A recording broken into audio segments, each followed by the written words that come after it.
Hello guys, welcome back to my YouTube channel teaching education hub. So आज का हमारा topic है wellness common health programmes and preventions. इस topic में हम पढ़ेंगे हमारी कॉमन हेल्थ प्रोग्राम्स, वो कैसे कोज होती है, उसे हम कैसे प्रिवेंट कर सकते हैं। जैसे इस एक टॉपिक के हम अंदर पढ़ेंगे ड्रग एब्यूजिंग, स्मोकिंग और एक्सीडेंट वगैरह, ऐसे जो कॉमन हेल्थ प्रोग्राम्स है जो हम डे टू डे लाइफ में आ जाती हैं उनके बारे में। सो बिना देरी करते हम आज की वीडियो को स्टार्ट करते हैं। सो फर्स्ट हेल्थ प्रोग्राम है हमारी एक्सीडेंट। एक्सीडेंट से क्या होता है हमें? एक्सीडेंट से हमारी हेल्थ प्रॉब्लम्स कौन कौन से कॉज हो सकते हैं? हमें इंजरी हो सकती है, फ्रैक्चर, डिसेबिलिटी आ सकती है, या फिर कोई फैटलिटीज आ सकती है।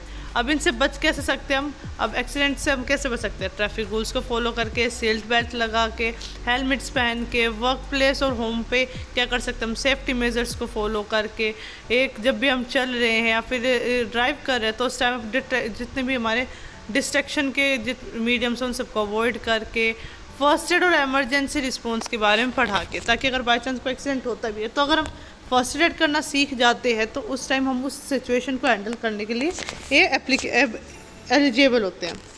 Second is environmental pollution. Environmental pollution से क्या होता है? कौन कौन सी हेल्थ प्रॉब्लम कोज होती है?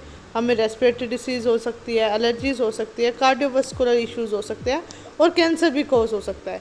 ये कैसे हम इससे कैसे प्रिवेंशन कर सकते हैं? हम इसे रिड्यूस, रीयूज़, रिसाइकल वेस्ट, मतलब R³ या फिर हम कहते हैं ना 3R, उन 3R को फॉलो करके भी हम इससे जो हमारा जितना इन्वायरमेंटल पोल्यूशन है वो कम क्रिएट होगा। इको फ्रेंडली ट्रांसपोर्ट को यूज़ करें, कार पूलिंग को यूज़ कर सकते हैं हम, साइकिलिंग यूज़ करें, ये पब्लिक ट्रांसपोर्ट यूज़ करें। इससे क्या होगा? रिसोर्सेज कम वेस्ट होंगे तो इन्वायरमेंट भी कम पोल्यूटेड होगा। Then is reduce industrial emissions and promote clean energy.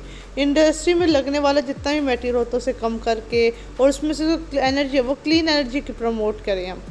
Then is advocate for stricter environmental rule, मतलब कि जो इन्वायरमेंट के जो रूल्स बने हुए हैं उन्हें क्या करें और स्ट्रिक्टली इम्प्लीमेंट कर सकते हैं ताकि जो पोल्यूशन है वो कम क्रिएट हो। Next is over population. Over population के कारण क्या होता है? स्कैर्सिटी ऑफ रिसोर्सेज कम हो जाते हैं, मेल न्यूट्रिशन कोज होता है, डिसीज़ जो स्प्रेड होते हैं वो ज़्यादा जल्दी हो जाती है और पॉल्यूशन कोज होता है। तो इससे क्यों कैसे प्रिवेंट कर सकते हैं? प्रॉपर हम क्या कर सकते हैं? फैमिली प्लानिंग करें, प्रोडक्टिव हेल्थ एजुकेशन सबको दी जाए, good policies that encourage sustainable resource use, कि हम ऐसे पॉलिसीज़ को सपोर्ट करें जो इनकरेज करते हैं कि सस्टेनेबल तरीके से हम रिसोर्सेज को यूज़ करें, कि फर्दर जनरेशन को भी ध्यान रखते हुए हम रिसोर्सेज का यूज़ करें। अवेयरनेस को इंक्रीज़ करें अबाउट रिस्पॉन्सिबल पेयरिंग और कंट्रासेप्शन के बारे में। देन हमारा क्या है? एल्कोहलिज्म। एल्कोहलिज्म से क्या होता है? कौन सी प्रॉब्लम्स कोज हो जाएंगे हमें? Liver disease, heart problems, mental health disorders, ये जो जितनी भी प्रॉब्लम्स है ये सारी कोज होती है। इसका प्रिवेंशन कैसे हो सकता है? हम इसका प्रिवेंशन कर सकते हैं बच्चे सबको समझा कर कि एक्सेसिव अल्कोहल कंजप्शन से कौन कौन से हमें डेंजर हो सकते हैं, इन सब चीज़ों के बारे में बता के, रिस्पॉन्सिबल ड्रिंकिंग हैबिट्स को प्रमोट करके, ये प्रोवाइड करें एक सपोर्ट सिस्टम अल्कोहल एडिक्शन वालों के लिए, और रूल्स जो लॉज हैं उन्हें इम्प्लीमेंट करें कि रेगुलेट्स अल्कोहल सेल्स और कंजप्शन। जो अल्कोहल है वो हैवी अमाउंट में ना बिके, उनका कंजप्शन जो है वो फिक्स्ड रहे। इस तरीके से हमें लॉज को भी इम्प्लीमेंट करना चाहिए। Then is smoking. स्मोकिंग से कैसे होता है? अब स्मोकिंग से कौन कौन सी हेल्थ डिसीज़ हो सकती है? लंग कैंसर हो सकता है, हार्ट डिसीज़ हो सकता है, स्ट्रोक हो सकता है, रेस्पिरेटरी इलनेस कोज हो सकती है। इससे कैसे प्रिवेंट कर सकते हैं हम? अवेयरनेस डेवलप करके कि स्मोकिंग और सेकेंड हैंड स्मोक से क्या हो सकता है उस चीज़ के बारे में बताकर, टबैको कंट्रोल रोल्स को इनके ऊपर ज़्यादा फोकस करके, स्मोकिंग सेंसेशन प्रोग्राम्स को इनक्रेज करें, निकोटिन रिप्लेसमेंट थेरेपीज़ को प्रमोट किया जाए, प्रमोट करें हेल्दी लाइफस्टाइल चॉइसेस को। उससे क्या होगा? जो स्मोकिंग है वो रिड्यूस होगी। Then is drug abuse. Drug abuse से क्या क्या प्रॉब्लम्स कोज होती है? एडिक्शन, मेंटल हेल्थ डिसऑर्डर्स होते हैं, ऑर्गन फेलियर होते हैं, सोशल प्रॉब्लम्स हमारी कोज होती है। इससे कैसे प्रिवेंट हो सकते हैं? कि हम एजुकेशन प्रोवाइड कर सकते हैं कि ड्रग एब्यूज़ के क्या क्या खतरे होते हैं, रिहेबिलिटेशन सेंटर्स को ज़्यादा प्रमोट करके, सपोर्ट प्रोग्राम्स को ज़्यादा सपोर्ट प्रोवाइड करें हम, और जो स्ट्रिक्ट रूल्स को इम्प्लीमेंट करें टू कंट्रोल ड्रग एडिक्शन। साथ में हम क्या कर सकते हैं? एनकरेज करें पॉजिटिव पीयर इन्फ्लुएंस, क्योंकि ड्रग एब्यूज़ हमेशा कहता है दोस्तों के इन्फ्लुएंस से स्टार्ट होता है, तो पॉजिटिव पीयर इन्फ्लुएंस को प्रमोट किया जाए और रिक्रिएशनल एक्टिविटीज़ को भी एनकरेज किया जाए।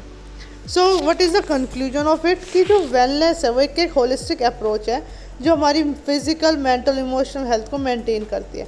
इसमें कई सारे कॉमन हेल्थ प्रॉब्लम्स आते हैं जैसे obesity, diabetes, hypertension, stress, respiratory issues. ये सब क्या करते हैं, हमारी ओवरऑल वेलबींग को इफेक्ट कर सकती है।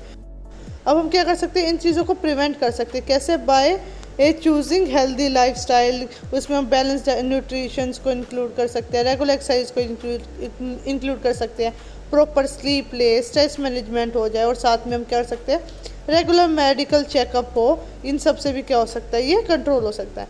वेलनेस प्रमोट करने से और प्रिवेंटिव केयर को हम अगर हम करते हैं तो उससे क्या हो सकता है कि इंडिविजुअल मोर हेल्दियर होता है और मोर प्रोडक्टिव लाइफ जीता है। सो आई होप आप सबको ये टॉपिक समझ में आएगा। काफ़ी छोटा टॉपिक था और इजी टॉपिक था। अब हम मिलते हैं नेक्स्ट वीडियो में, जब तक के लिए बाय बाय।